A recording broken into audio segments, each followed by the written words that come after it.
Hello, அனைவருக்கும் வணக்கம். Welcome to the motivational queen.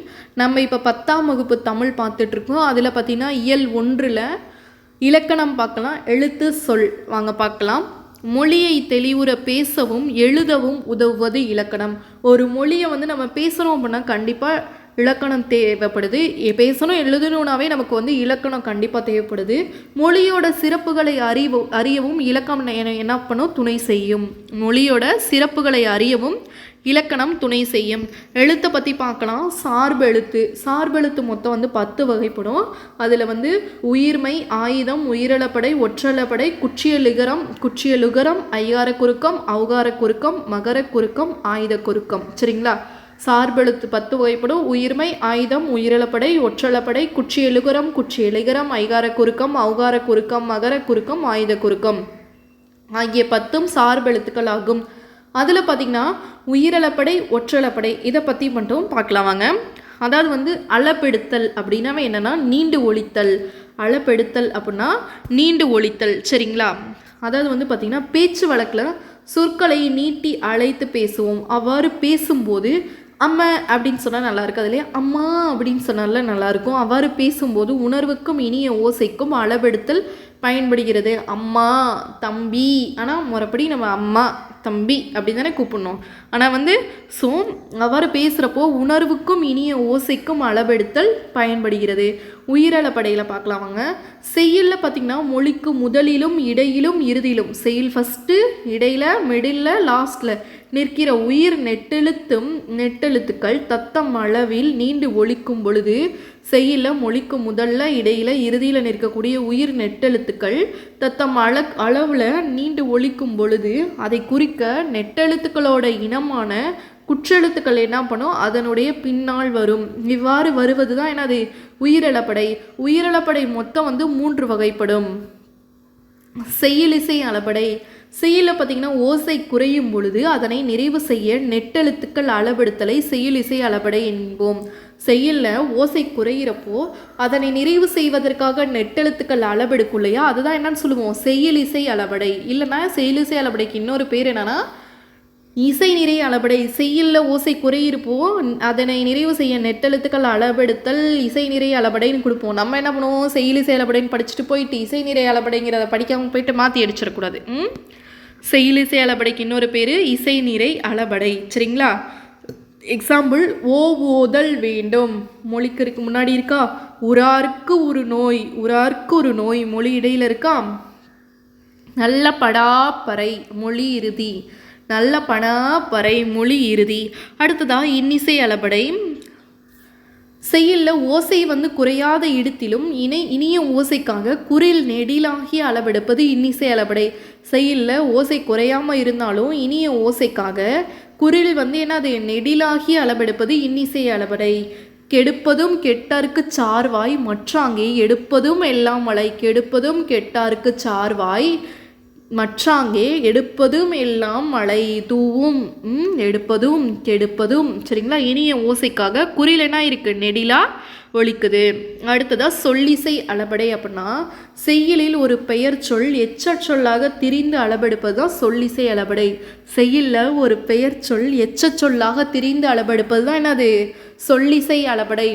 உரநசையி உள்ளம் துணையாக சென்றார் வரணசையி இன்னும் உளேன். உரநசையி உள்ளம் துணையாக சென்றார் வரணசையி இன்னும் உளேன். நசைனா விருப்பம், விரும்பி எனும் பொருள் தருவதற்காக நசையி என்று அளபெடுத்தது.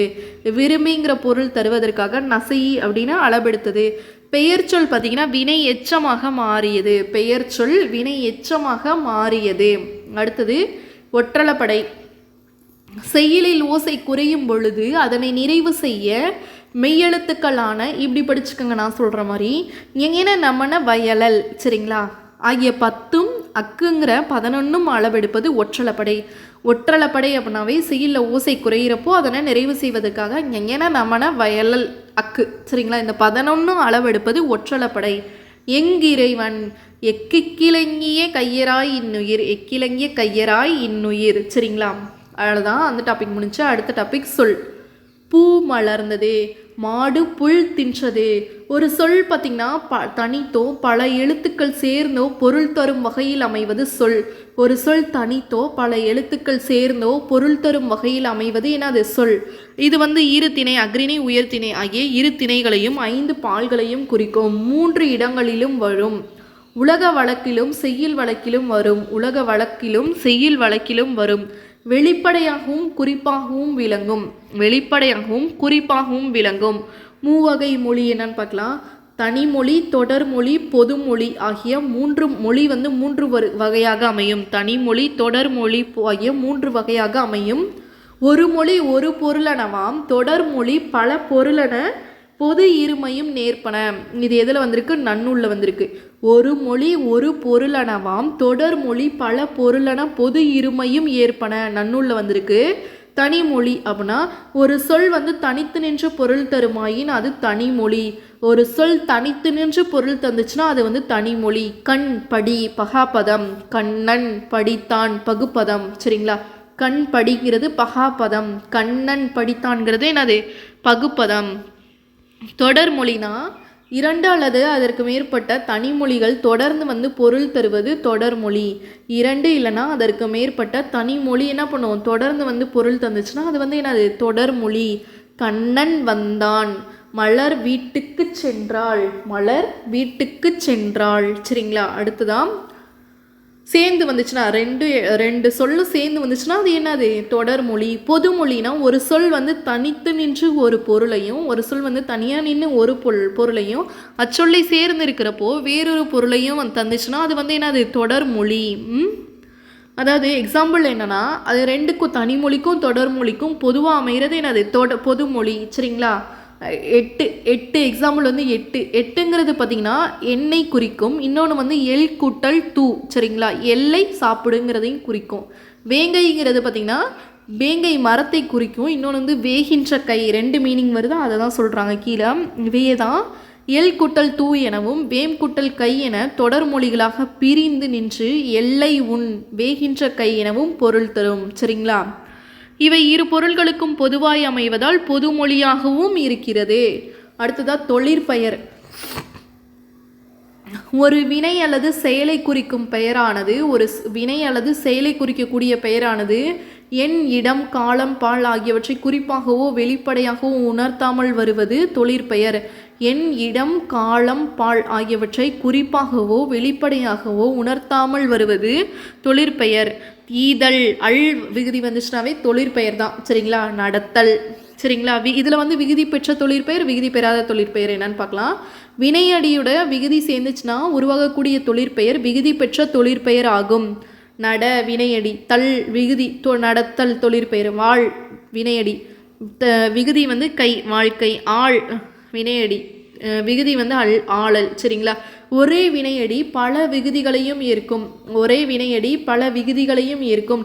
நடங்கிற வினையடி நடை, நடத்தல் அப்படின்னு வரும். சரிங்களா? அடுத்தது எதிர்மறை தொழிற்பெயரில் எதிர்மறை பொருளில் வர்றது எதிர்மறை தொழிற்பெயர்.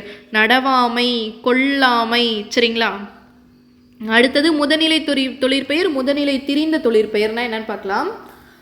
விகுதி பெறாமல் வினைப்பகுதியே தொழிற்பெயராதல் வினை முதநிலை தொழிற்பெயர். அதாவது விகுதி வராமல் நட இந்த மாதிரிலாம் வருது இல்லையா?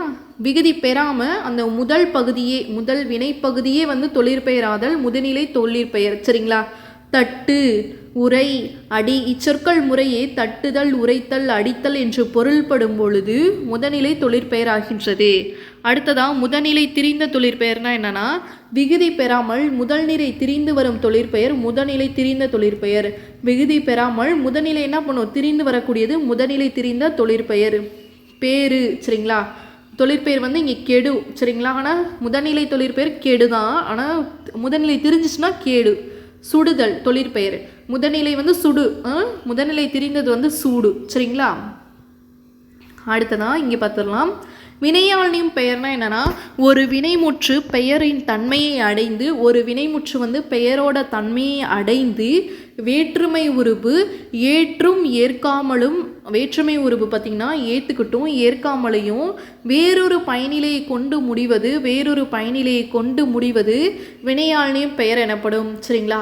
அந்த வினையாள்னியும் பெயர் பார்த்திங்கன்னா தன்மை முன்னிலை படர்க்கை ஆகிய 3 இடங்களிலும், வினையாள்னியும் பெயர் பார்த்திங்கன்னா தன்மை முன்னிலை படர்க்கை ஆகிய 3 இடங்களிலும் 3 காலங்களிலும் வரும். சரிங்களா? வந்தவர் அவர்தான் யாரு? வினையாள்னியும் பெயர்னா நல்லா ஞாபகம் வச்சுக்கோங்க. ஒரு வினைமுற்று வந்து பெயரோட தன்மையை பெயரோட தன்மையை அடைந்து வேற்றுமை உருபு வந்து ஏற்றுக்கிட்டு வேறொரு பயனிலையை கொண்டு முடிகிறது தான் எனது வினையாள்னியும் பெயர். அது தன்மை முன்னிலை படர்க்கை ஆகிய 3 இடங்களிலும் 3 காலங்களிலும் வரும். வந்தவர் அவர்தான், பொறுத்தார் பூமி ஆழ்வார். சரிங்களா?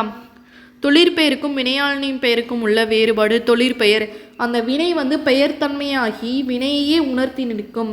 வினை வந்து பெயர் தன்மையாகி வினையே உணர்த்தி நிற்கும். வினையாள்னியும் பெயர்னா தொழிலை செய்யும் கருத்தாவை குறிக்கும். வினையாள்னியும் பெயர்னா தொழிலை செய்யும் கருத்தாவை குறிக்கும். தொழிற்பெயர் இங்கே வந்து காலம் காட்டாது. வினையாள்னியும் பெயரில் காலம் காட்டும். தொழிற்பெயர் வந்து படற்கைக்கே உரியது. வினையாள்னியும் பெயர் வந்து மூவிடத்திற்கும் உரியது. தொழிற்பெயர் அள் விகுதி வரும். படித்தவள், படித்தல், பாடுதல். சரிங்களா?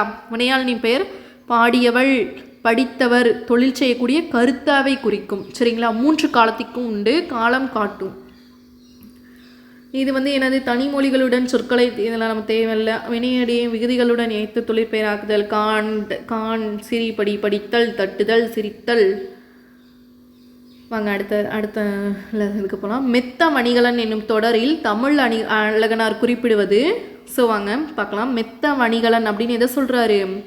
ஐம்பெரும் காப்பியங்களும் வணிக கப்பல்களும் ஐம்பெருங்காப்பியங்களும் பெரும் வணிகமும் பெரும் கலன்களும். இது கிடையாது. ஐம்பெருங்காப்பியங்களும் அணிகலன்களும், வணிக கப்பல்களும் அணிகலன்களும் தப்பு. வணிக கப்பல்களும் ஐம்பெருங்காப்பியங்களும். சரிங்களா? அடுத்ததான் காய்ந்த இலையும் காய்ந்த தோகையும் நிலத்துக்கு நல்ல உரங்கள். இத்தொடரில் அடிக்கோடிட்ட பகுதி வந்து காய்ந்த இலைக்கு வந்து காய்ந்த இலை காய்ந்த தோகை சண்டும் சருகும். காய்ந்த இலைனா சருகு. சரிங்களா? காய்ந்த தோகை சண்டும் சருகும். சருகு. சரிங்களா? சருகும் சண்டும். சரிங்களா? அடுத்தது என் தமிழ்னா என்பதை பிரித்தால் இவ்வாறு வரும். என் எப்படி வரும்? எம் குட்டல் தமிழ் குட்டல் நா, எம் குட்டல் தமிழ் குட்டல் நா. சரிங்களா? அடுத்ததான் கேட்டவர் மகிழ பாடிய பாடல் இது. தொடரில் இடம்பெற்றுள்ள தொழிற்பெயரும் வினையாளன் பெயரையும் குறிப்பிடுக. வினையாளனியும் பெயரையும் முறையே. கேட்டவர் மகிழ பாடிய பாடல் இது. கேட்டவர் பாடிய. சரிங்களா? அவ்வளோதான். அடுத்ததான் வேர்க்கடலை, மிளகாய் விதை, மாங்கொட்டை ஆகியவற்றை குறிக்கக்கூடிய பயிர் வகை. கடலை அப்படின்னாவே கடலை, மிளகாய் விதை, மாங்கொட்டை இதெல்லாம் வந்து என்னது?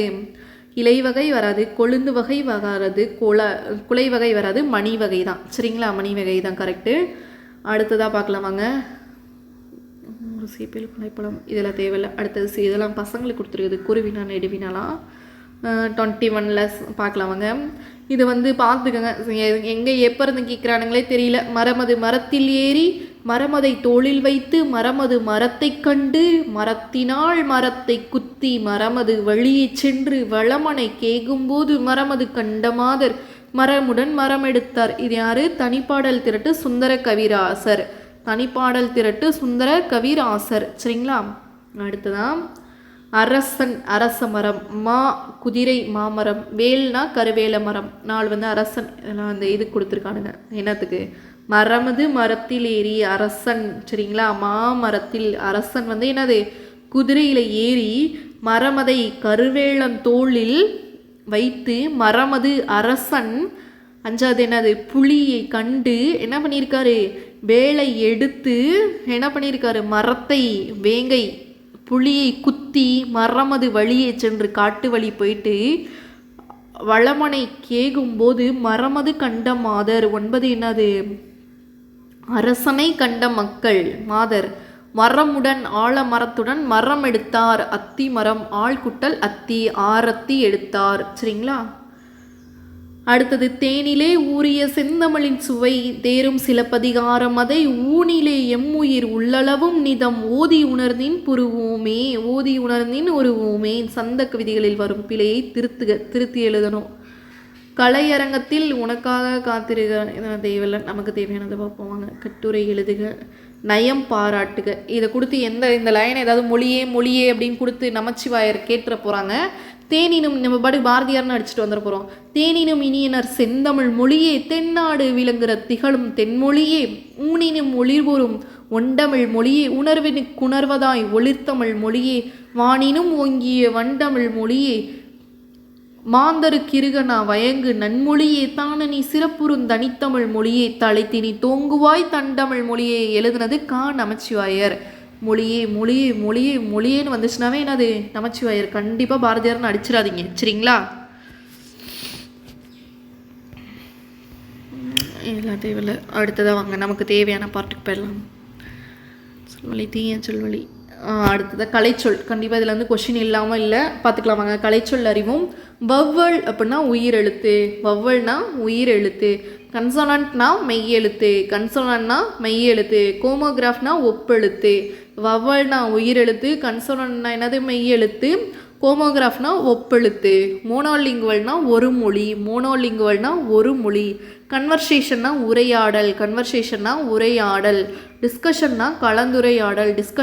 கலந்துரையாடல். மோனோலிங்குவல்னா ஒரு மொழி. கன்வர்சேஷன்னா வந்து உரையாடல். டிஸ்கஷன்னா கலந்துரையாடல். அடுத்ததா நான் ஏன் தமிழ் காக்க வேண்டும். இதை எழுதுனது முனைவர் சேதுமணி மணியன். 2 மணிமணியன் வருதுல அவர் கேட்குறாரு. மணின்னு வந்தாலே அவங்க கொஷின் கேட்டுகிட்டே இருப்பாங்க. நான் ஏன் தமிழ் காக்க வேண்டும், ஏன் ரீசன் சொல்லு. அந்த புக்கில் ரீசன் சொல்லியிருக்காருன்னு வச்சுக்கோங்க. தவறின்றி தமிழ் எழுதுவோம். மன்னன் கொடுக்கறதுக்கு பதிலாக நன்னன் கொடுத்துருக்காங்க. அடுத்து தப்பாக எழுதிட்டாங்களாட்டுக்குன்னு வச்சுக்கலாம் சரிங்களா. அடுத்ததான் பச்சை நிழல். உதயசங்கர். பச்சை நிழல் இருக்குது, அதில் ஏன் சிவப்பு நிழல் தானே இருக்கும் அப்படின்னு ஏதோ ஒரு ஞாபகம் வச்சுக்கோங்க. உதயசங்கர். பச்சை நிழல் பச்சை பசேல்னு மரம் இருக்க இடத்துல ஒரு உதய சூரியன் உதிச்சிருந்தா எப்படி இருக்கும் அப்படின்னு ஞாபகம் வச்சுக்கோங்க. நான் ஏன் தமிழ் காக்க வேண்டும். முனைவர் சேதுமணி மணியன். தவறின்றி தமிழ் எழுதுவோம். நன்னன். பச்சை நிழல். உதயசங்கர் சரிங்களா. நல்லா படிச்சுக்கோங்க. நெக்ஸ்ட் லெசன் நெக்ஸ்ட்டு ஒரு வீடியோவில் பார்க்கலாம். தேங்க்யூ. Thanks to all. நல்லா படிங்க. படிப்பு மட்டும்தான் நம்ம வாழ்க்கையில் என்றைக்குமே நம்மளை உயர்த்தும். ஒவ்வொரு நாளும் ஒவ்வொரு நிமிஷமும் எப்பப்பெல்லாம் டைம் கிடைக்கிறோ எவ்வளவோ பிரச்சனைக்கு இடையிலையும் நம்ம அந்த பிரச்சனையை வந்து மைண்டில் ஏற்றிக்காமல் படிக்க என்றைக்கு நீங்கள் உட்காந்துருக்கிறீங்களோ கண்டிப்பாக அன்றைக்கி நீங்கள் கண்டிப்பாக உங்கள் கையில் அப்பாயின்மெண்ட் ஆர்டர் கண்டிப்பாக இருக்கும்னு நல்லா ஞாபகம் வச்சுக்கோங்க. ஸோ இன்றைக்கி நீங்கள் படுற கஷ்டம் எல்லாம் டயர்டாக இருக்கும். சாப்பிடணும்னு தூங்கணும்னு தோணும். சொகுசாக இருக்கணும்னு தோணும். வலிக்கும். வேலைக்கு போயிட்டு வரவங்களுக்கு உடம்பு வலிக்கும், கை கால் வலிக்கும். ஹவுஸ் ஒய்ஃபுக்கெலாம் பார்த்திங்கன்னா டயர்டாக இருக்குது, படுக்கலான்னு தோணும். அதையும் மீறி படிக்கிறீங்க இல்லையா. இந்த ஒவ்வொரு டைமும் உங்களோட வேல்யூபிள் டைம். ஸோ நீங்கள் ரெஸ்ட் எடுக்கிறதுக்காக நம்ம ஏன் இவ்வளோ ஃபீஸ் கட்டி எவ்வளவோ கஷ்டப்பட்டுலாம் படிக்கிறோன்னா ஃப்யூச்சரில் நல்லா இருக்கணும்னு தான் நம்ம கட்டி பிள்ளைங்களை எல்லாத்தையும் படிக்க வைக்கிறோம். நம்ம இன்றைக்கி படிக்க வச்சோன்னா நம்மளுடைய தலைமுறையே அடுத்த தலைமுறையே கண்டிப்பாக மாறும். ஸோ நல்லா படிங்க. படிப்பு மட்டும்தான் உன்னுடைய வாழ்க்கையை உயர்த்தும். நல்லா படிங்க. தேங்க்யூ. Thanks to all.